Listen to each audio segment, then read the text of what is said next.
Hey guys, कैसे हो आप सभी। Welcome back to our channel the Indian boys reaction. तो गाइस, आज की वीडियो होगी हमारी यहाँ पे। तो इसमें टाइटल है the inside truth why is alcohol forbidden in Islam. मतलब इस्लाम में अल्कोहल हराम क्यों है, मतलब क्यों नहीं पीते हैं, मतलब अल्कोहल इस्लाम में क्यों वहाँ पे हराम बोला है इसको। तो आज इस पे हम रिएक्शन देंगे वीडियो पे। तो भाई, वीडियो चलाने से पहले मैं आपको ये बोलूंगा, जो आपने हमारी पिछली वीडियो है उसको भी आप ऐसे ही प्यार देते रहें और हमारे रिएक्शन चैनल को लास्ट तक देखें और हमारे चैनल को सब्सक्राइब जरूर करें। ऐसी वीडियो आपको आती रहेंगी। तो बिना देर किए चलते हैं सीधा वीडियो के ऊपर।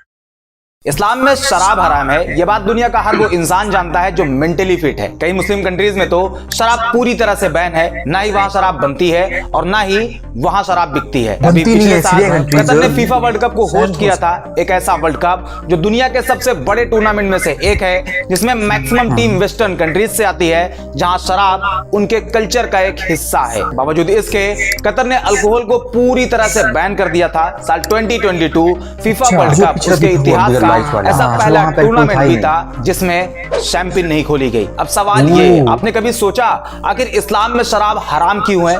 क्यों मुसलमानों को शराब से दूर रहने को कहा गया है? समझते हैं आज की वीडियो में।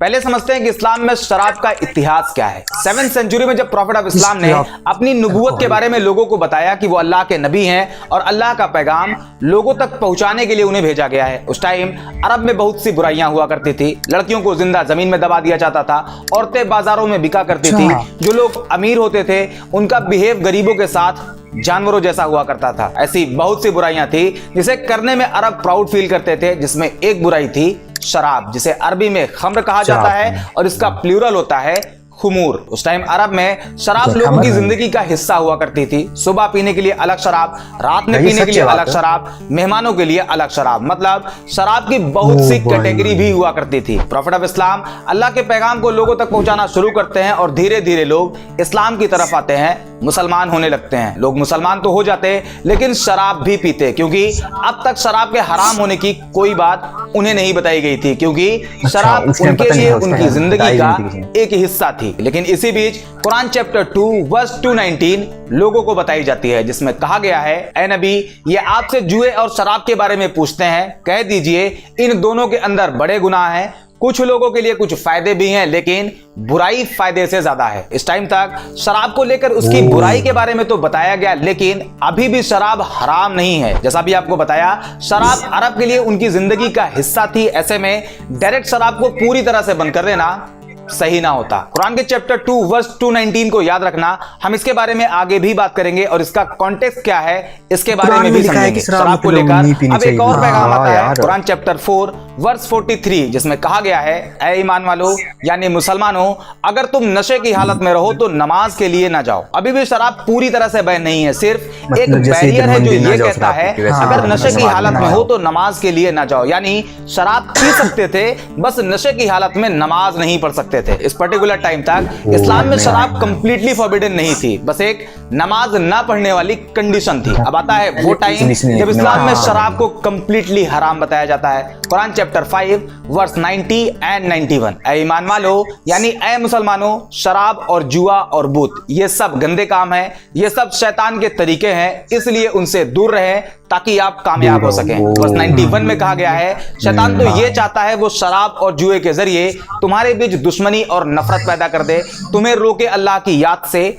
नमाज से, तो इसे छोड़ते हो या नहीं। ये सुनने के बाद उस टाइम के जो मुसलमान थे उन्होंने शराब पीना बंद कर दिया। यहां तक बताया जाता है कि जब लोगों ने ये सुना कि शराब हराम हो गई है तो जिसके घर में शराब थी उसने उसे फेंक दिया, जिसके हाथ में शराब थी उसने उसे वहीं रख दिया, जिसके मुंह में शराब थी उसने थूक दिया, और जो शराब पी चुका था वो उसके पेट में जा चुकी थी, उसने ये सोचकर उल्टी कर दी कि हो सकता है शराब हराम होने का हुक्म पहले आ चुका हो और मुझे बाद में पता चला हो, तब तक मैंने शराब पी ली हो। और इसी के बाद इस्लाम में शराब को हराम बता दिया गया, यानी अब कोई भी मुसलमान शराब नहीं पी सकता है। लेकिन अभी भी एक चीज थी जो पी जा रही थी।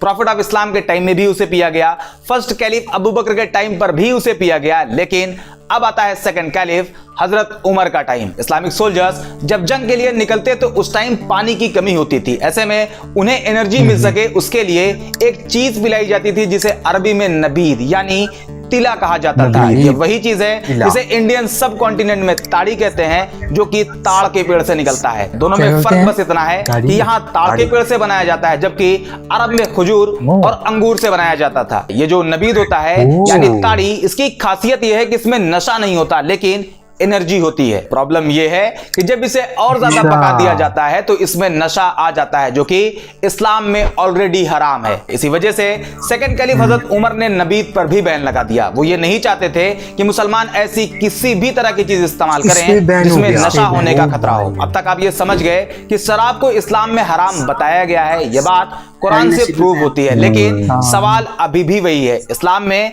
शराब को हराम बताया क्यों गया है? तो इसका जवाब बहुत आसान है। इस्लाम में कहा गया है शराब सभी बुराइयों की मां है। अब इसका क्या मतलब है? आपको एक चीज याद रखने के लिए कहा था, कुरान चैप्टर 2 वर्स 291, जिसमें कहा गया है शराब में फायदे से ज्यादा नुकसान है। कैसे?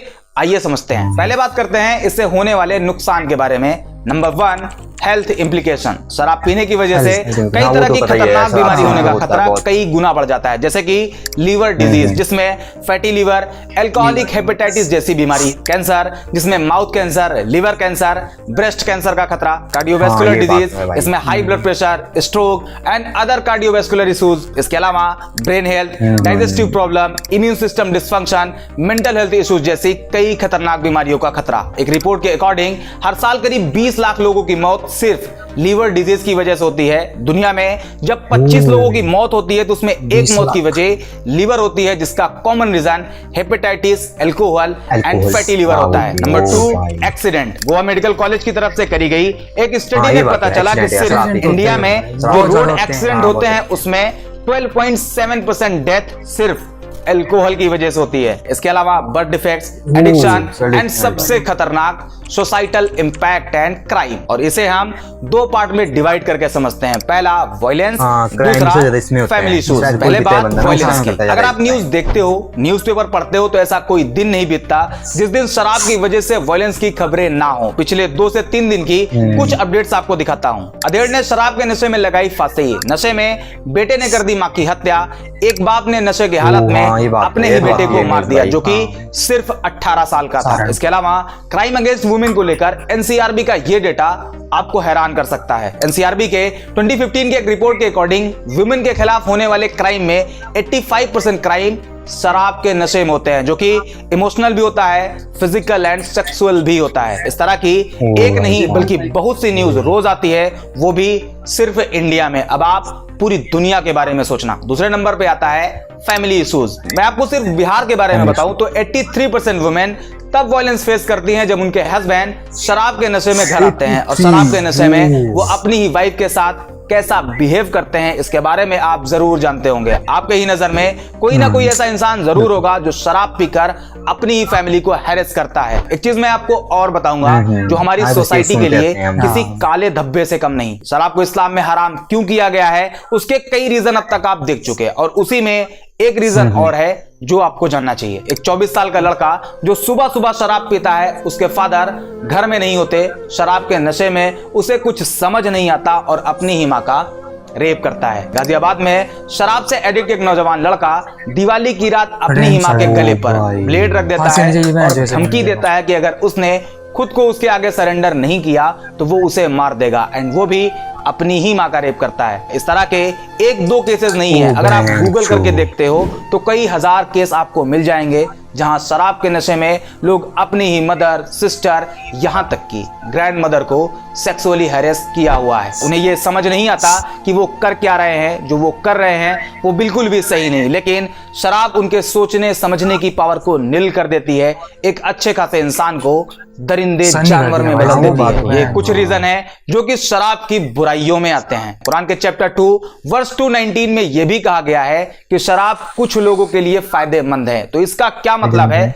वो भी देख लें। शराब को लेकर अब तक बहुत से रिसर्च किए जा चुके हैं, जिसमें मॉडरेट एल्कोहल कंजप्शन को लेकर कुछ स्टडीज बताती हैं कुछ लोगों में हार्ट डिजीज के रिस्क कम हो जाते हैं। शराब टाइप 2 डायबिटीज के अगेंस्ट प्रोटेक्ट करती है, बोन हेल्थ के लिए भी फायदेमंद है। ये फायदेमंद तभी है जब लिमिट में यानी मॉडरेट ड्रिंकिंग करी जाए। अब यहाँ पर एक लूप होल मिलता है। लोगों के दिमाग में ये आ सकता है कि अगर लिमिट में पिया जाए तो फायदे ही फायदे हैं, इंसान होश में भी रहेगा, क्राइम भी नहीं करेगा, डोमेस्टिक वायलेंस भी नहीं होगा, बस लिमिट में पीकर घर जाकर सो जाएगा, कोई बुरा काम नहीं करेगा। तो ये भी इस्लाम के करीब गलत है, क्योंकि उसी चैप्टर 2 वर्स 219 में कहा गया है शराब में फायदे से ज्यादा उसके नुकसान हैं। और एक हदीस भी है सुनन इब्ने माजा हदीस नंबर 3392, जिसमें प्रॉफिट ऑफ इस्लाम कहते हैं जिस चीज को लार्ज क्वांटिटी में पीने से नशा होता है उसे स्मॉल क्वांटिटी में भी पीना हराम है। और यही सेम हदीस सही बुखारी की हदीस नंबर 5590 पर भी मेंशन है। मतलब फायदे को पॉइंट आउट कर मॉडरेट ड्रिंकिंग के नाम पर शराब नहीं पी जा सकती, वो इस्लाम में हराम है एंड कंप्लीटली हराम है। अब इसका रिजल्ट भी देख लें। जब आप क्राइम इंडेक्स बाय कंट्री देखते हो तो 144 देशों की लिस्ट में सबसे कम क्राइम जिस देश में रिपोर्ट होती है वो है कतर। वही कतर जहां फीफा जैसे बड़े इवेंट में भी शराब पर बैन लगा हुआ था। उसके बाद यूएई और उसके ऊपर आता है ओमान, उसके ऊपर बहरीन और फिर सऊदी अरेबिया। ये वो कंट्रीज हैं जहां शराब को हराम माना जाता है। Result lowest crime rate. उम्मीद करते हैं इस वीडियो से आपको कुछ ना कुछ वैल्यू जरूर मिली होगी। इस्लाम में शराब हराम क्यों है इसका जवाब आपको मिल गया होगा। अगर हाँ तो वीडियो को लाइक जरूर करें। बाकी अगर आपको हमारा काम पसंद आ रहा और आपके लिए पॉसिबल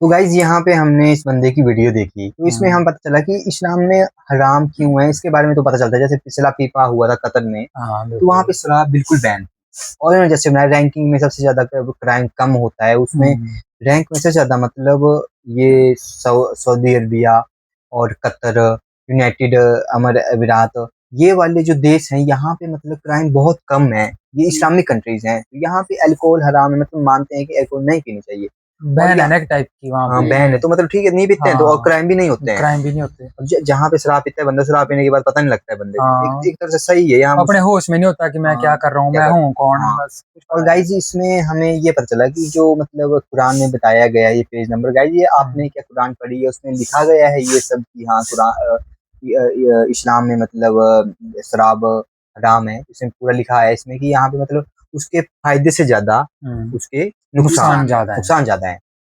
फायदा चाहे 1% होगा लेकिन नुकसान उसके 100% 99% नुकसान ही है।